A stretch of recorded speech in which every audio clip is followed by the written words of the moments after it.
Marvin the Mop by Noah Moran. Marvin is a brand new mop who lives at Green Hill Elementary School. He is used by Mr. McGregor, the janitor of the school, for daily chores like mopping and picking up spills. Marvin is also used for special big jobs and emergencies too. Together, they keep Green Hill Elementary School clean and spotless, always looking its best. Whenever there's a mess, Mr. McGregor would say, "I got a good mop for the job." These were Marvin's most favorite words in the whole world, and when he heard them, Marvin was happy. He knew that the long, thick fiber strands which he was made of made him very absorbent, and that he could soak up the largest of messes. And that was a good thing, because at Green Hill Elementary School, messes were usually large. Early each morning, Marvin's day would start out with Mr. McGregor arriving at the school before anyone else. Marvin could hear him coming down the long hall, his keys jingling ever louder as Mr. McGregor approached the janitor's office. The closer Mr. McGregor got, the louder his keys got, and the more excited and happy Marvin got. "Oh, I wonder what we'll be doing today," Marvin thought to himself joyfully. As Mr. McGregor opened the door, Marvin could almost not contain himself. How eager he was to be with Mr. McGregor as the two of them ran through the school helping everybody. Marvin enjoyed seeing the children laughing, playing, and learning. He didn't mind the messes they made. That's what kids do, he would say to himself. Anyway, that's what he was there for. The kids needed him. Whenever they made a mess, the children's teacher would go to Mr. McGregor and say, "I'm sorry to bother you, Mr. McGregor, but the children have made a terrible mess, and we need it cleaned up right away." "Not a bother," Mr. McGregor would say. "Not a bother at all. We'll have it taken care of in 2 shakes of a lamb's tail," which means very quickly, by the way. However, on one particular day, one teacher in particular sounded particularly concerned about a particular mess in particular. "Oh, I don't know. This one's pretty big." Mr. McGregor just smiled as he reached for Marvin. He then uttered Marvin's most favorite words of all, "I got a good mop for the job." Upon hearing this, Marvin was charged and ready and thought to himself, "Let me at that mess. Just let me at it. I'll show it who's boss." Mr. McGregor and Marvin traveled with the teacher down the long hallway to the classroom. As they entered, they saw all the children standing with their backs up against the wall. In the middle of the room was one of the biggest messes Marvin had ever seen. A huge, and I mean really big, glass punch bowl had been toppled over and now lay on the floor in a million pieces. It had been filled with so much punch that, before it broke, it looked like you could go swimming in it. And if you could have gone swimming in it, you would not have needed any cups to take a drink. All you would have had to do is to take sips while you swam. But now, all that remained was a giant mess of punch on the floor. Marvin could not believe his eyes. This spill and mess was so big, he wondered to himself if even he could handle it. I don't think I... He was about to say he didn't think he could do it, and for an instant he just wanted to go and hide in the janitor's office. As he was about to finish his sentence, he looked up and saw the faces of the children. They were looking at the mess as well. Each one was very quiet and too afraid to move.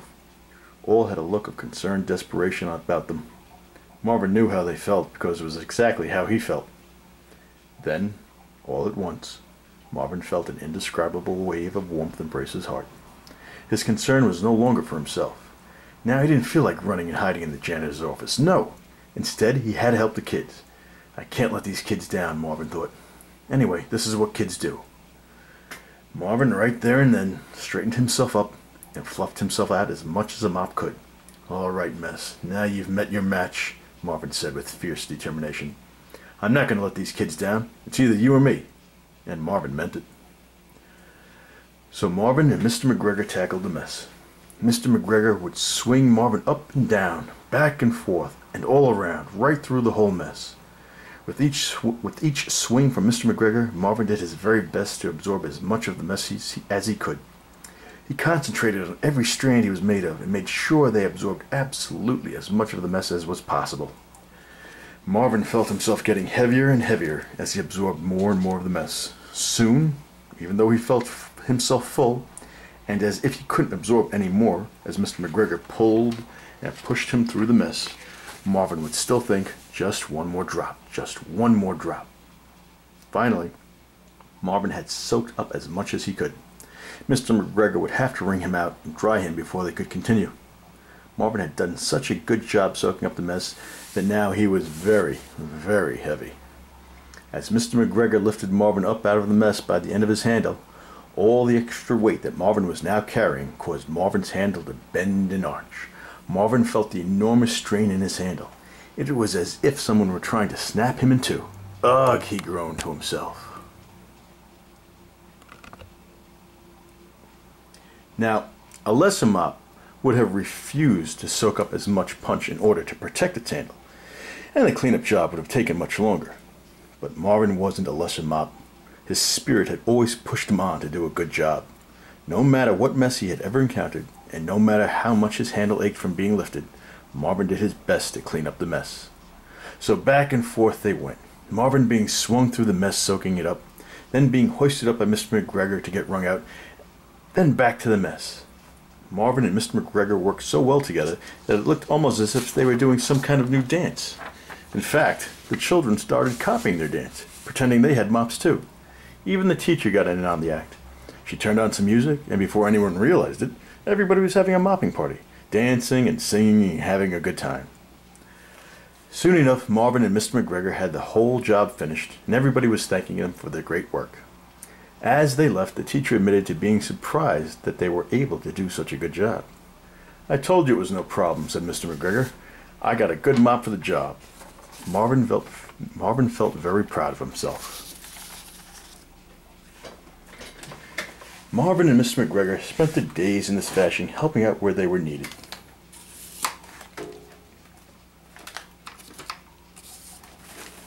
Sometimes it would be the classrooms. Sometimes the lunchroom or the gym. Sometimes it would be Principal Livingston's office. Whenever and wherever they were needed, that's where they could be found, always doing a good job. And at the end of each day, Mr. McGregor would take Marvin to the janitor's office and prop him up next to his desk. After a long day, Marvin looked forward to the rest. His long handle ached from being bent and arched.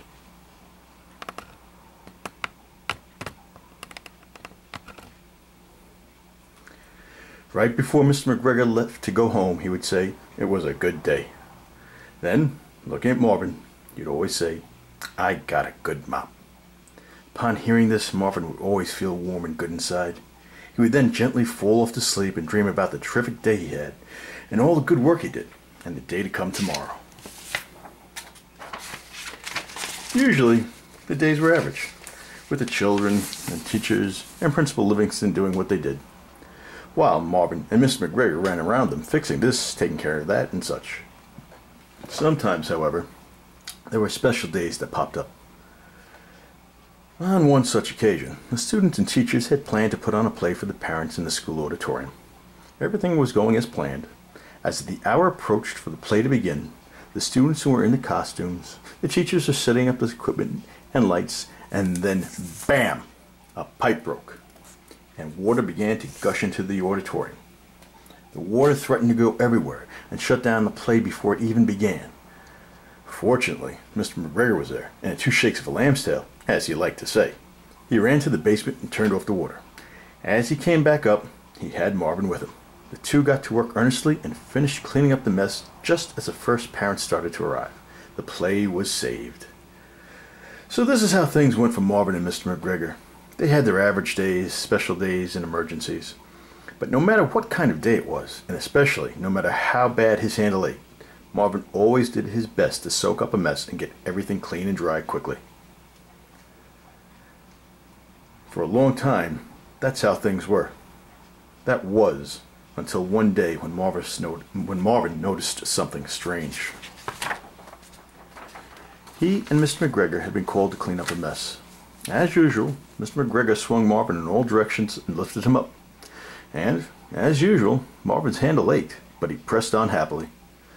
But it seemed to Marvin that there was something different about this mess. Sure, it was coming up, but it seemed to Marvin that it was coming up slower than it always had. So Marvin concentrated harder to soak up the mess. Finally, he and Mr. McGregor were finished, and the floor looked good. As Marvin fell asleep that night, propped up next to Mr. McGregor's desk, he thought how strange it was for that mess to take so long to clean up. Cleaning up messes never took that long before. Oh well, Marvin thought, I won't let that happen again. And Marvin went to sleep. The following day, Marvin and Mr. McGregor had another mess to clean up. Marvin, ready and willing, jumped to the task. After a while, though, Marvin realized that this mess too wasn't being cleaned as quickly as it should have been. Very strange, Marvin thought. Eventually, the mess was off the floor, and as Marvin started to think about why the mess took longer to clean up, he noticed something else strange. The floor itself didn't look as clean as it should. How could this be? Marvin asked himself. The floors he cleaned were always beautiful and shiny after him. Yet, this one wasn't as beautiful or as shiny. Marvin uttered. All that week it was the same story. No matter what mess he and Mr. McGregor tackled, it took longer to clean up, and the floor, although clean, wasn't as shiny and beautiful. At the end of the week, Marvin was completely perplexed. To make matters worse, his poor handle ached so much that for the first time in his life, he hoped he didn't have to clean another mess for a long time. What could be going on? What kind of strange new messes were these? These messes certainly weren't the normal ones Marvin encountered. They must be some kind of strange new mess that no one had ever encountered before. Yes, that's it, Marvin realized. These new messes had to be dealt with in a special way, and beginning next week, he and Mr. McGregor would figure out how to deal with them. Marvin felt relieved. That night, as Marvin lay propped up against Mr. McGregor's desk in the janitor's office, he was very tired. He wanted to sleep, but he forced himself to stay awake, waiting to hear the words from Mr. McGregor that he loved more than anything else in the world. As Mr. McGregor was leaving, he turned and looked at Marvin. The tiredness immediately left Marvin. His eyes opened wide and a big smile started to form across his mouth. But Mr. McGregor said nothing and left. Marvin, staring at the closed door, wondered where Mr. McGregor's words had gone. Did he fail to hear them as they went past him? Mr. McGregor never forgot to say, "I got a good mop." Marvin didn't hear them. Marvin quickly started to think, "Oh, he'll come back and say them. Did he forget? No, he'll..." But Marvin fell asleep. He was just too tired. The following week, Marvin and Mr. McGregor followed their routine as usual. Again, all week, the messes were giving them trouble. Marvin tried to figure it out, but the truth was, he was still so tired from all the hard work last week, he really didn't want to see another mess, let alone figure out what was up with these new ones. Besides, his handle ached worse than ever. Something was going to have to change. And something did. One day, when Marvin and Mr. McGregor were working hard to clean up a spill, Principal Livingston stopped by. "Excuse me, Mr. McGregor," he said. "Have you noticed that the school is not getting as clean and shiny as it used to, and that all the cleanup jobs are taking much longer to do?" "Yes, I have," said Mr. McGregor. "Well," Principal Livingston continued, "that's a real problem, because one of the things we promised the students, teachers, and parents was that the school would always be kept clean as possible. Now, I see that you are working very hard, and I appreciate that. But do you know how we can resolve the situation? Do you have any idea what the problem is?" Immediately, Marvin was wide awake and snapped to attention. Finally, Mr. McGregor could tell somebody about these strange new messes that seemed to come from nowhere. Finally, he and Mr. McGregor could get help with this mystery. Finally, they would have an answer. Finally, the riddle would be solved. Finally, they would know why the messes had been so hard to pick up. Finally, Marvin thought. Finally. In a million years, Marvin could not have guessed the words that Mr. McGregor spoke next. "It's because," Mr. McGregor said, "I don't have a good mop." The words spoken by Mr. McGregor went immediately through Marvin. They were so painful that Marvin didn't even feel the pain at first. And they did much more than simply hurt Marvin. Mr. McGregor's words took Marvin's world away.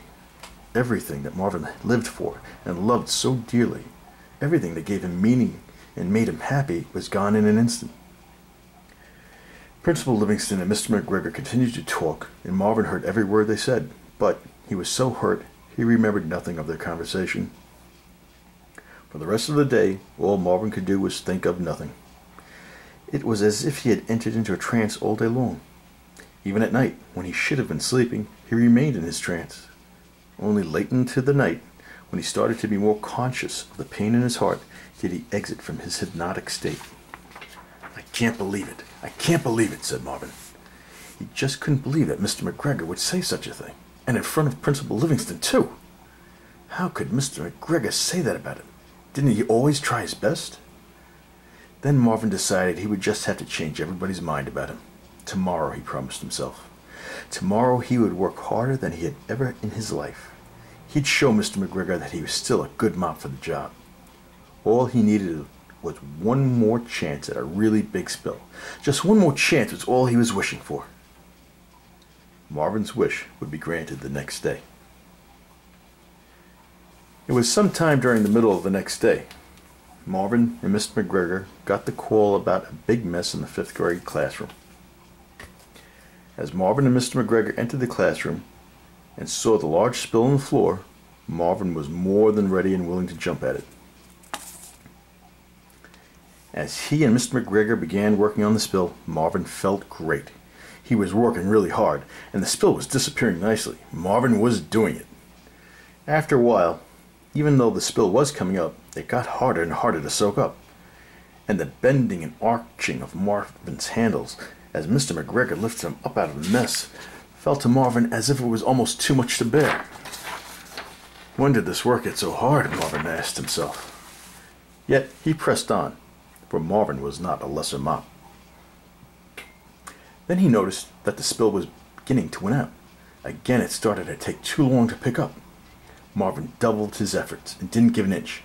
Back and forth, up and down, and back and forth again. Mr. McGregor swung him through the mess faster and faster.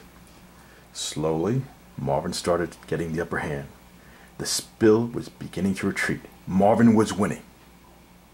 That's when it happened. At first, Marvin didn't know what the sound was. It sounded a little bit like a firecracker going off on the 4th of July. All of a sudden, intense pain went through Marvin's handle and he felt like collapsing. The pain was so bad he thought he might pass out. Immediately, Mr. McGregor rested Marvin on the floor. What happened? Marvin wondered to himself, dizzily. Then he realized his handle had cracked.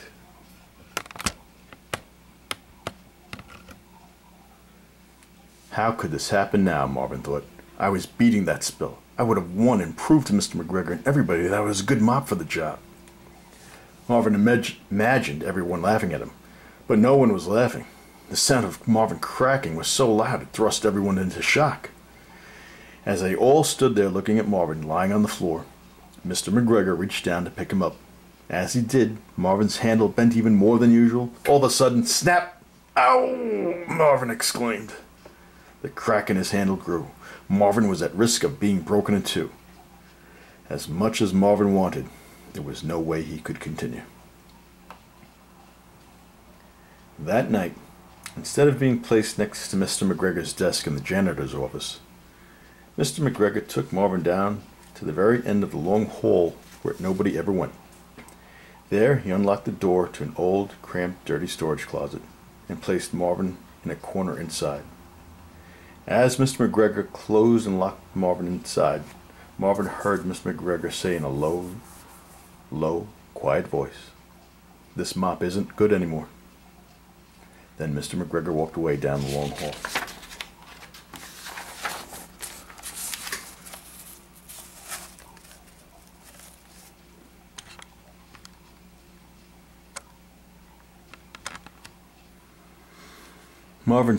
Marvin's heart sunk at the words, but Marvin looked at himself, and it was true.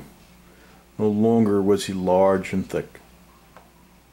His beautiful fiber strands, which used to be long and wide, had now become short and thin. Not to mention the break in his handle prevented Marvin from being swung high and wide. No longer could he soak up big messes quickly and with ease. Cleaning, if it were even possible for Marvin to do with his cracked handle, took twice as long. Marvin knew he wasn't half the mop he used to be. Marvin never saw Mr. McGregor again. Left alone and forgotten, Marvin remained in the corner of the old storage closet at the very end of the long hall by himself. Time went by slowly for Marvin at first. Besides his handle being in pain, what really hurt him most was the fact that no longer was he with Mr. McGregor, running around together, doing good jobs. All the meaning in his life was gone. This was very painful to Marvin, and he was sad for a long time. Eventually, the days turned into weeks, the weeks turned into months, and the months turned into whatever months turn into. Marvin's sadness gave way to numbness, and Marvin felt almost nothing. That's when Marvin discovered an awful truth. Feeling nothing actually hurt more than feeling sad. Eventually, Marvin wished that he could feel sad again. He tried to by remembering Mr. McGregor and all the jobs they tackled, all of their little adventures and victories over messes. But none of it mattered anymore.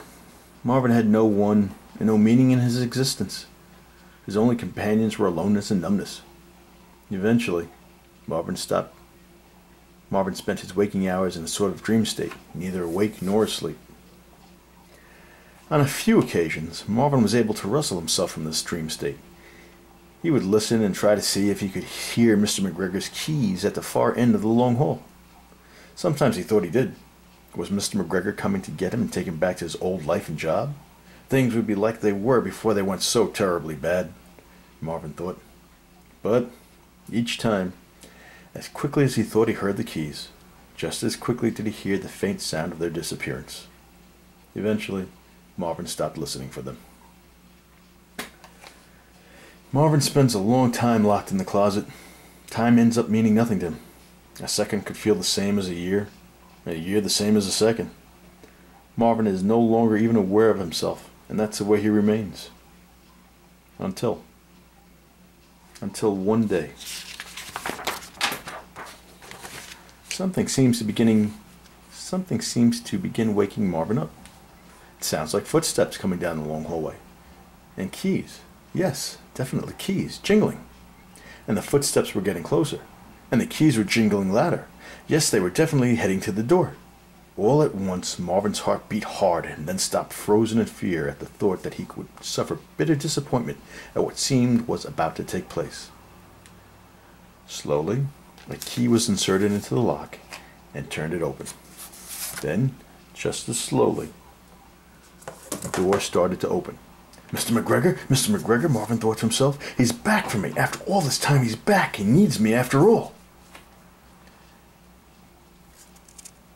With the door now fully open,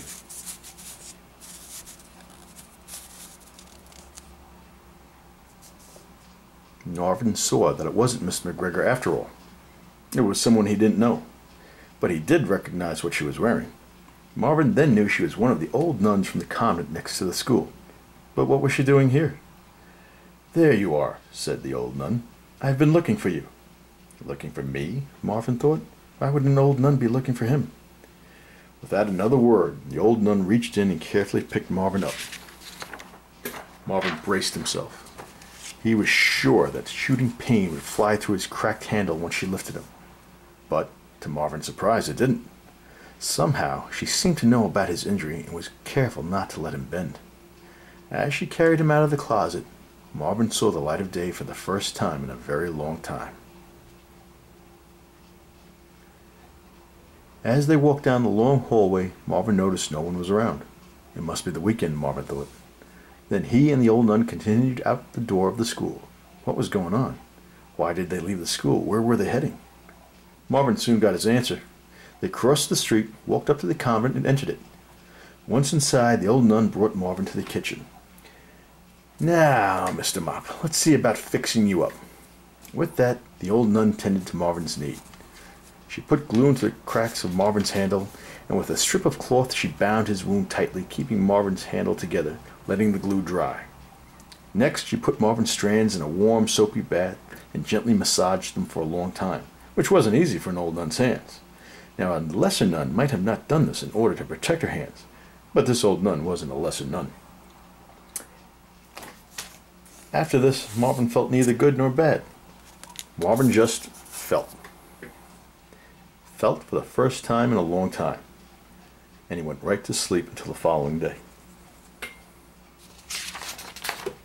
The next morning, Marvin woke up to the nun calling him. Well, Mr. Mop, how are we doing today?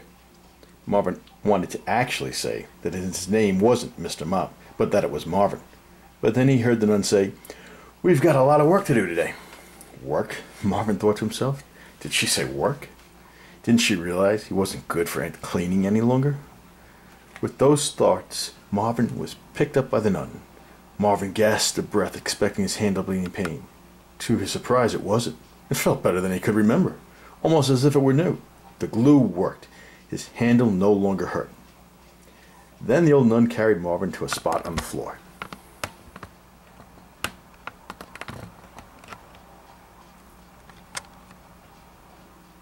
"Oh no," Marvin gasped. "It's a spill."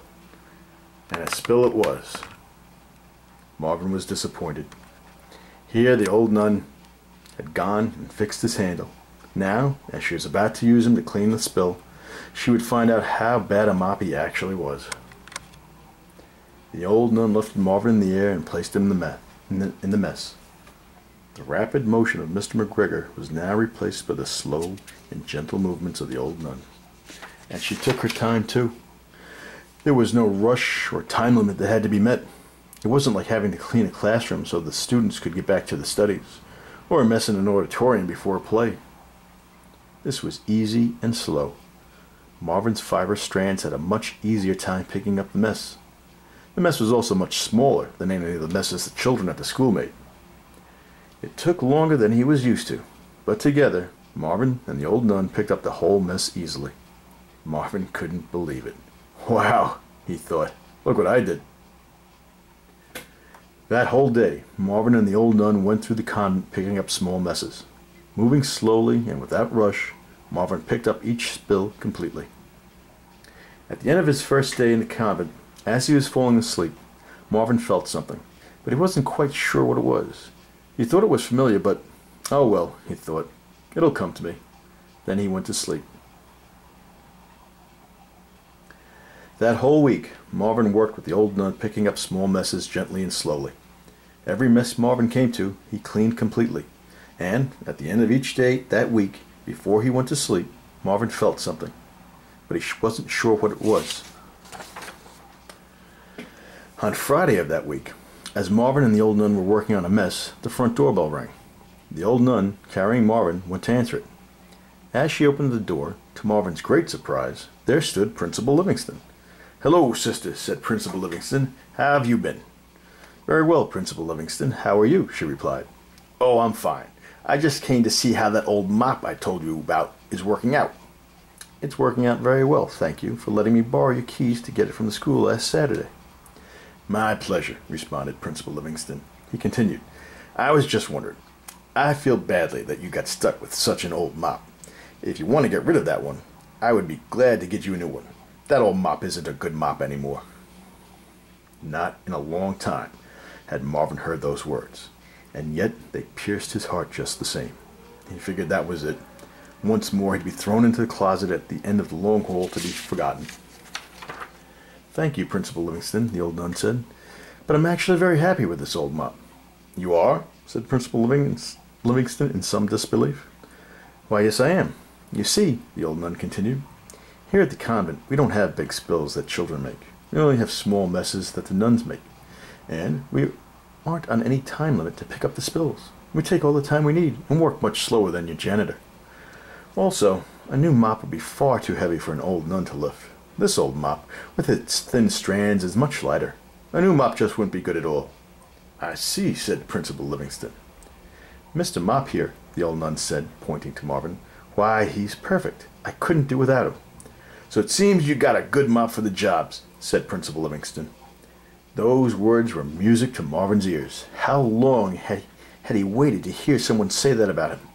It felt like all his dreams and wishes were coming true.